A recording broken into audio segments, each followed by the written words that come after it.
तो भाई एक ऑनेस्ट सवाल, गेमिंग के लिए तुम्हें क्या लगता है कि आज की डेट में सबसे बढ़िया रहेगा? 60-70 हजार का गेमिंग लैपटॉप, 1 लाख का गेमिंग पीसी, या फिर सीधा PS5 या फिर Xbox? दोनों सजा के बैठा हूं आज। और सरप्राइजिंगली इंडिया में बहुत सारे गेमर्स अब कंसोल्स की तरफ शिफ्ट हो रहे हैं फॉर गेमिंग, क्योंकि अब मार्केट ऐसी हो गई है कि यार आज जीपीयू महंगा, कल रैम महंगी और एसएसडी तो तुम पूछो ही मत, क्या ही सीन चल रहा है। फिर आदमी यार ये सोचता है कि यार मुझे गेम खेलना है या फिर हार्डवेयर मार्केट ट्रैक करनी है कि कौन सा प्राइस कब कहां जा रहा है। तो स्वागत है भाई तुम्हारा जीटीवी एपिसोड 26 में। हर संडे तुम्हें ऐसा ही बढ़िया ज्ञानी डोज देते हैं हम, तो #GTV करके ना नेक्स्ट टॉपिक के लिए रिकमेंडेशन दे देना। ऐसा ही कोई नॉलेजेबल टॉपिक करना, प्रोडक्ट रिव्यू नहीं। वो तो आते ही रहते हैं ना चैनल पे, संडे को यार एक स्पेशल वीडियो बनाते हैं हम, ठीक है? तो बढ़िया टॉपिक बताना कोई। और आज मेरे पास PS5 और Xbox दोनों रखे हैं यहाँ पर, एंड हमारे पास अपना गेमिंग लैपटॉप भी है। और पीसी तो अब यार जगह नहीं थी ना, तो कहां रखता, तो पीसी भी अपने पास, टेंशन मत लो। और मेरे को अराउंड 4 to 5 इयर्स हो चुके हैं कंसोल पे गेम्स खेलते हुए, और लैपटॉप और पीसी पे तो भाई बचपन से खेल रहे हैं, मतलब हर कोई खेल रहा है वाइस सिटी के जमाने से। तो मेरे को ना कुछ ऐसी चीजें फील हुई जब मैं कंसोल पे शिफ्ट हुआ कि यार ये थोड़ी बहुत चीजें ऐसी हैं कि जो लैपटॉप और पीसी से ना कंसोल को थोड़ा स्पेशल बनाती है। तो आज की वीडियो में ना वही सारी चीजें मैं तुम्हारे साथ शेयर करने वाला हूं। तो पॉइंट नंबर 1 की तरफ बढ़ते हैं, जो कि है console is equals to stress free gaming. Console gaming का ना सबसे बड़ा एडवांटेज पता क्या है? सिंप्लिसिटी। PS5 या Xbox उठाया, टीवी के साथ कनेक्ट किया, HDMI केबल लगाई, भाई तुरंत गेम चालू। इतनी जल्दी इंस्टेंटली गेम लोड होता है जैसे तुम अपने फोन में यूट्यूब खोलते हो। गेम नहीं है तो गेम को इंस्टॉल करना काफी ज्यादा आसान है, कोई नेटवर्क स्पीड्स का इशू नहीं। गेम इंस्टॉल हुआ, गेम खेलना चालू। No drivers, no shader compilation tutorials, no best settings for FPS boost videos. कुछ देखने की जरूरत नहीं, कुछ करने की जरूरत नहीं है भाई तुम्हें, इतना इजी प्रोसेस है कंसोल्स के ऊपर। तो प्योर गेमिंग एक्सपीरियंस मिलता है और कोई गेम क्रैश होने का भी खतरा खत्म हो जाता है। तो you really start enjoying the game rather than hustling to start the game. समझ पा रहे होगे मेरी बात? नहीं समझ आ रहा? कोई बात नहीं, एक काम करो, सब्सक्राइब का बटन दबाओ। ये 5% को यार हमें 25 लेके जाना है इस साल के एंड तक, तो वो तुम्हारे सपोर्ट के बिना पॉसिबल नहीं है। अब मैं ऐसी तगड़ी वीडियोस बनाना चाहता हूं तुम्हारे लिए, तो प्लीज यार सब्सक्राइब करके सपोर्ट करो। और हाँ, ऐसी बात नहीं है सिर्फ कंसोल की बात करेंगे, हम एक नेक्स्ट वीडियो बना सकते हैं इसके ऊपर की लैपटॉप्स और पीसी क्यों कंसोल से बेटर है। अगर ऐसी कोई वीडियो चाहिए तो बताना, ठीक है? तब तक हम बढ़ते हैं अपने पॉइंट नंबर 2 की तरफ, जो कि है PC gaming has become expensive. पहले क्या होता था यार, 60 to 70,000 में एक ऐसा बढ़िया पीसी बिल्ड हो जाता था जो आराम से इन कंसोल्स को टक्कर दे देता था, इतनी बढ़िया परफॉर्मेंस निकल जाती थी, ठीक है? और आज की डेट में भाई जीपीयू आधा बजट खा जाता है अगर तुम्हें एक डिसेंट टाइप का भी जीपीयू चाहिए, और बाकी बचा कुछ बजट तुम्हारी रैम और एसएसडी खा जाएगी। तो मतलब पीसी बिल्ड करने का तो तुम छोड़ ही दो, वो तो फिर पैसे ही नहीं बचेंगे। मतलब कैबिनेट चाहिए, पीएसयू चाहिए, कूलर चाहिए, कितना कुछ चाहिए होता है भाई, और उसके बाद भी खत्म नहीं होगा। मॉनिटर भी चाहिए, पेरिफेरल्स भी चाहिए, कीबोर्ड माउस वगैरह, और मतलब खर्चे खत्म नहीं होते भाई। तो 60-70 हजार में आज की डेट में तुम एक कंसोल लेवल का पीसी बिल्ड नहीं कर सकते, ना ही इमेजिन कर सकते हो। और गेमिंग से ज्यादा ना ईएमआई की प्लानिंग करने लग जाओगे तुम, ये पक्का है। तो एज ऑफ नाउ, आज की सिनेरियो के हिसाब से बताऊं 2026 में, या हो सकता है आज से 2-3 साल तक भी मेरी बात वैलिड होगी, कि कंसोल फिलहाल की डेट में जब ये प्राइस पे आ रहे हैं ना 50-60 हजार में, काफी वैल्यू फॉर मनी देते हैं गेमिंग की टर्म्स में। Point number 3, gaming laptop sounds great until you use them. मतलब क्या भाई, तुम कहोगे यार भैया गेमिंग लैपटॉप्स का चैनल है, तुम इतने बढ़िया लैपटॉप वीडियो बनाते हो और उसके बाद ऐसी बात कर दी, गेमिंग लैपटॉप भी लाइक धोखा दे रहा है।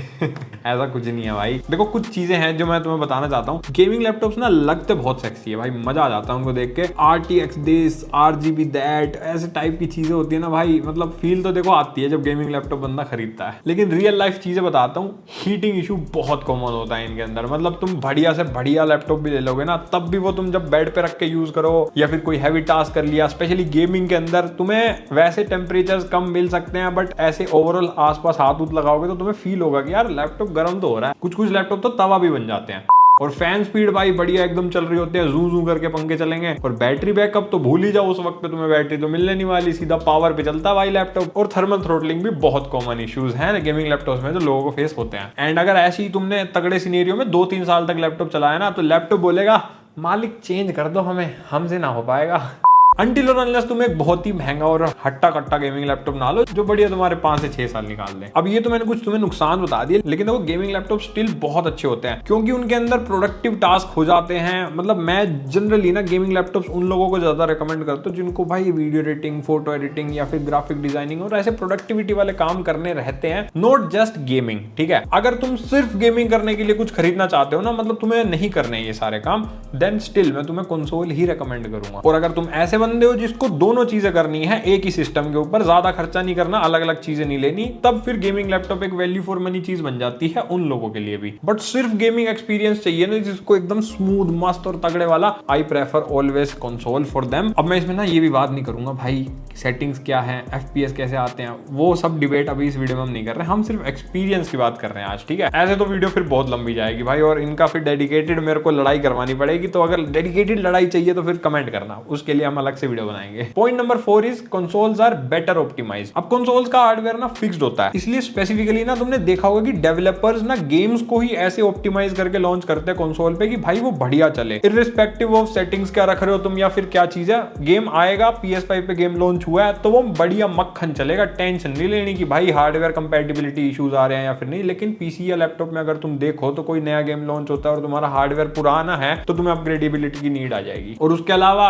नए ड्राइवर्स अपडेट करो, शेडर्स कंपाइल करो, बहुत सारी चीजें भाई साथ साथ चलती रहती है। तो गेमिंग लैपटॉप्स या पीसी के अंदर ना थोड़ा ऐसे रॉ फीलिंग आती है कि भाई एकदम खड्डे खांचो वाली रोड है, and this is like highway type का सिस्टम। इन्होंने बिल्कुल ऐसे सरकार ने हाईवे बना रखा है इनके लिए, भाई तुम दौड़ो, तुम पहले जाओ, प्रायोरिटी सर्विस। तो डेवलपर्स ने ये चीज कर रखी है। अब इसमें मैं भी कुछ नहीं कह सकता भाई, मतलब सोचो तुम सेम गेम कंसोल पे मक्खन चलता है और कभी कभी ड्राइवर्स या फिर शेडर्स की वजह से भाई दिक्कत देता है लैपटॉप या पीसी के ऊपर, जो कि थोड़ा सा अन्याय फील होता है ना। GTA 6 को देख लो, पहले इन पे आ रहा है, इन पे बाद में आ रहा है ना अन्याय। Point number 5 is no upgrade stress. अब मैं तुम्हें ना पीसी गेमर्स की लाइफ साइकिल बताता हूँ भाई। 16 GB रैम इनफ है आज की डेट में, मान लो है, एक साल बाद क्या होगा, तुम्हें लगेगा नहीं भाई कम पड़ रही है, इसको 32 GB करा लो। आज की डेट में 32 GB मिनिमम हो गई, ठीक है। फिर फ्यूचर में थोड़ी चीजें नहीं आई तो 32 GB भी कम लगने लग जाएगी, और यही सेम सिनेरियो लैपटॉप्स में। अब पीसी में तो फिर भी बंदा भाई बहुत ज्यादा रैम भी अपग्रेड कर सकता है, बट लैपटॉप्स में ऐसा नहीं होता। एग्जांपल दे रहा हूं, मतलब टेक्निकली इतना नहीं जल्दी होता, बट तुम समझ पा रहे होगे। वेयर एज कंसोल्स में क्या है कि जैसे अब PS5 है, इसके अंदर 16 GB की रैम है, 2020 में ये लॉन्च हुआ था भाई, 2026 चल रहा है। आज भी कोई भी नया गेम PS5 पे लॉन्च होगा ना, इसमें बढ़िया चलेगा, कोई रैम इशू ही नहीं, अपग्रेड करने का कोई ऑप्शन ही नहीं है। ज्यादा से ज्यादा तुम SSD अपग्रेड कर सकते हो, रैम वही रहेगी, बट स्टिल 5 से 7 साल तक भी भाई सिक्योर हो जाता है बंदा एक बार खरीदने के बाद, उसको चिंता नहीं करनी। एंड ऐसे ही PS4 के साथ हुआ था, आज भी PS4 मक्खन चलता है, मतलब जिन गेम्स के साथ वो कंपैटिबल है उनकी बात करूं तो। और रीजन वही है कि डेवलपर्स ने भाई ऑप्टिमाइज कर रखा है गेम को कंसोल के हिसाब से, तो कोई दिक्कत ही नहीं आती। Point number 6, living room experience hits different. अब ऐसा मैं पता क्यों कह रहा हूं, क्योंकि ये थोड़ा पर्सनल वाली फील है कि भाई ये लोग बात नहीं करते इस बारे में क्योंकि टेक्निकल नहीं है, बट एक्सपीरियंस मैटर्स। इमेजिन करो भाई तुमने कंसोल खरीदा बढ़िया सा, बढ़िया तुम्हारे लिविंग रूम में मस्त सोफा है, सामने एक बड़ा सा टीवी लगा हुआ है, उसके साथ तुमने अपने प्लेस्टेशन को कनेक्ट कर दिया, साउंड बार वगैरह लगा पड़ा है, एक दो दोस्त भी आ गए भाई, तुम्हारे पास 2-3 कंट्रोलर भी हैं, तुमने बढ़िया भाई माहौल सेट कर रखा है गेम खेलने का। अब सोचो यही चीज इमेजिन करके देखो लैपटॉप के साथ, हो पाएगी? पहले लैपटॉप का चार्जर लगाओगे, लैपटॉप रखोगे, फिर उसको HDMI से कनेक्ट करोगे टीवी से, उसके बाद भाई फिर डिस्प्ले शेयरिंग वगैरह वाली चीजें करोगे, फिर कंट्रोलर्स कनेक्ट करोगे। समझ पा रहे होगे मेरी बात की, बहुत इम्प्रैक्टिकल है, लोग जनरली करते भी नहीं है। मैंने भी बहुत रेयरली ये चीजें करी है, जब मजबूरी थी तब हम करते थे। बट कंसोल जब से आया ना भाई, मैं अपने भाइयों के साथ ऐसे बैठ जाता हूँ, गेम खेलता हूँ, तो वो एक फील है भाई, वो एक एक्सपीरियंस है जो कंसोल डिलीवर करता है। पता लगे तुमने माहौल सेट करा, लैपटॉप में ड्राइवर इशू आ गया भाई, गेम क्रैश हो गया, कुछ भी है, थोड़ा सा यार है ये चीज ना, मतलब माननी पड़ेगी। तो स्पेशली स्टोरी गेम्स और जो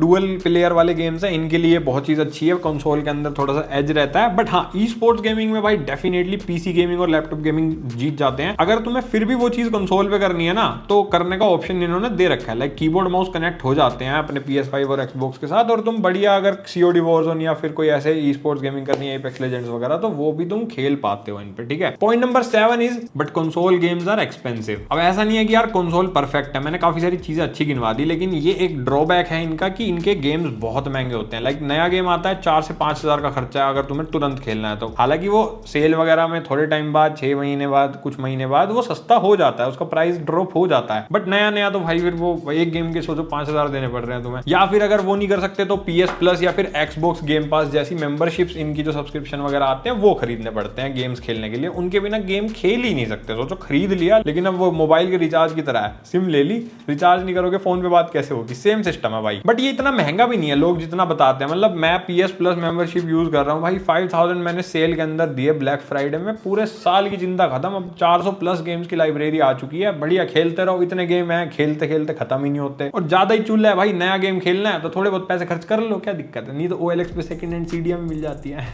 अब देखो तुम्हें स्मूथनेस और एक्सपीरियंस चाहिए तो थोड़ा बहुत पैसा तो लगाना पड़ेगा ना। Point number 8, PC has one dangerous advantage. अब ये ऐसी चीज है जो बहुत लोग बात नहीं करते इस बारे में, बट मैं करूंगा इस वीडियो में। जो पीसी और लैपटॉप यूज करते हैं ना, वो अभी मेरी बात समझ गए होंगे मैं क्या कहने वाला हूँ। अभी मजा आएगा ना भिड़ो। भाई पीसी के ऊपर आती है स्टीम की सेल्स, एपिक पे फ्री गेम्स, दोस्तों के साथ गेम वेम शेयर हो जाते हैं, और सबसे बड़ा पॉइंट पायरेसी। इंडिया में ये रियल फैक्टर है कि हर कोई बंदा गेम अफोर्ड नहीं कर सकता आज की डेट में, तो इसीलिए काफी लोग ये चीजें यूज करते हैं, ये चीजें करते हैं। हालांकि मैं रिकमेंड नहीं करूंगा कि ये चीजें करनी अच्छी हैं, क्योंकि भाई देखो एट द एंड वायरस आ जाता है, अनवांटेड चीज आ जाती है, स्कैम्स हो जाते हैं, नुकसान तो देखो होता ही है, but still people do this because obviously game खेलना है, बट भाई पैसे खर्च नहीं कर सकते। मतलब ये फैक्ट है कि अगर तुम एक अच्छे खासे पैसों को अर्न नहीं कर रहे ना, तो मम्मी पापा तो छोड़ ही दो, वो तो तुम्हें कभी गेम के लिए पैसे नहीं देंगे, तो खुद से ही तुम्हें एट द एंड पैसे खर्च करने पड़ेंगे, चाहे वो कंसोल खरीदो या गेम खेलो। तो वो चीज एक है फैक्टर, देखो इंडिया में तो है भाई। यहाँ पर थोड़ा सा लैपटॉप और पीसी ना साथ दे देते हैं यार बंदे, कोई नहीं तो गेम खेलना हम देते हैं जुगाड़। Point number 9, Xbox game pass is crazy value. और अगर तुम्हें देखो ये गेम पास और PS प्लस में क्या बोल रहा हूँ समझ नहीं आ रहा, तो मैंने एक वीडियो बनाई थी, उसमें मैंने कंपैरिजन किया था कि प्ले स्टेशन और एक्सबॉक्स पे क्या क्या सब्सक्रिप्शन सर्विसेज ये लोग देते हैं गेम्स के लिए। तो उस वीडियो को देख लेना, तुम्हें अच्छे से नॉलेज मिल जाएगी, ये भी पता चल जाएगा कि खर्चा कितना होता है बाद में। ये नहीं कि सिर्फ कंसोल लिया और छुट्टी। अब ऑनेस्टली बताऊं तो देखो गेम पास ज्यादा वैल्यू फॉर मनी है, क्योंकि इस पे ना डे 1 पे गेम्स आ जाते हैं, मतलब लॉन्च हुआ गेम तुरंत हाजिर। फिर एक्सबॉक्स की क्लाउड गेमिंग भी आ गई है अब इंडिया में, तो वो भी एक अच्छी चीज है। तुम अपने पीसी या लैपटॉप के साथ भी तुम लिंक कर सकते हो, एक ही गेम पास को सब जगह चला सकते हो, बहुत सारी चीजें हैं, एंड हंड्रेड्स ऑफ गेम है भाई उस गेम पास के अंदर। तो मेरी जो ये वाली वीडियो है इसको चेक करना, तुम्हें सारी चीजें समझ आ जाएंगी। हालांकि अभी इन्होंने महंगा कर दिया गेम पास का सब्सक्रिप्शन, बट स्टिल ठीक है, अभी भी मतलब कुछ लोगों के लिए हो सकता है वर्थ इट हो। Point number 10, final reality. तो सच क्या है कि क्या बेटर है? देखो यार, अगर तुम्हें मैक्सिमम FPS चाहिए, मोड्स लगाने हैं, स्ट्रीमिंग करनी है, और एक ही पीसी पे तुम्हें वीडियो एडिटिंग, प्रोडक्टिविटी और गेमिंग वेमिंग सब एक ही सिस्टम पे करना है, ज्यादा चीजें नहीं खरीद सकते, बजट की भी दिक्कत है, तो ऑब्वियसली भाई तुम्हारे लिए गेमिंग पीसी या फिर गेमिंग लैपटॉप बना है, तुम डेफिनेटली उनकी तरफ जाओ आंख बंद करके। बट अगर तुम्हें एक्सपीरियंस चाहिए, क्योंकि देखो प्ले स्टेशन पे आता है डुअल सेंस कंट्रोलर, और उसके मेरे को बताने की जरूरत नहीं है वो कितना तगड़ा है, वो चीज का मजा पीसी या लैपटॉप में तुम्हें कभी नहीं मिल सकता, क्योंकि वो कंपैटिबल PS5 के साथ है। एक्सबॉक्स में भी वो मजा नहीं आता, आप सोचो। और हाँ, यहाँ पर मैं 4K, true 4K, upscaled 4K वो वाली बातें भी नहीं कर रहा, क्योंकि वो टेक्निकल चीजें हैं, पॉइंट नहीं बनता इस वीडियो में। और ऑब्वियसली भाई ट्रू 4K गेमिंग करने के लिए तुम्हें 2 लाख का पीसी बनाना पड़ेगा, वो चीज आउट ऑफ द लीग हो जाती है, कोई पैसों का मतलब डिफरेंस नहीं है, फिर वो अलग टॉपिक है। तो बात सिर्फ इतनी है कि अगर तुम्हें एक बहुत ही स्मूथ और बढ़िया एक्सपीरियंस चाहिए ना, तो डेफिनेटली कंसोल वो चीज प्रोवाइड करते हैं जो कि आज भी कहीं ना लैपटॉप्स या पीसी में फील नहीं हो पाता। बाकी मैंने डिटेल में सारे पॉइंट्स तो तुम्हें बता ही दिए, अब तुम देख लो तुम्हारे हिसाब से क्या सही है क्या गलत है, और अगर कोई पॉइंट मिस हो गया हो तो कमेंट सेक्शन में बता देना। और अगर ऐसी एक और वीडियो चाहते हो जिसमें हम पीसी और लैपटॉप के फायदे बताएं तुम्हें कंसोल्स के ऊपर, तो कमेंट करके बता देना, या फिर कोई नया टॉपिक, कोई अच्छा टॉपिक पता हो तो #GTV यूज करके बढ़िया से बता देना, बस प्रोडक्ट रिव्यू की डिमांड मत करना। और कमेंट में ये बताना कि तुम टीम कंसोल हो या फिर टीम पीसी या लैपटॉप। और वीडियो पसंद आई तो लाइक, सब्सक्राइब और शेयर जरूर करना अपने उन दोस्तों के साथ जो कंफ्यूज्ड है कि क्या खरीदा जाए। बाकी हम मिलेंगे अगली वीडियो में, तब तक के लिए बाय बाय, सी यू।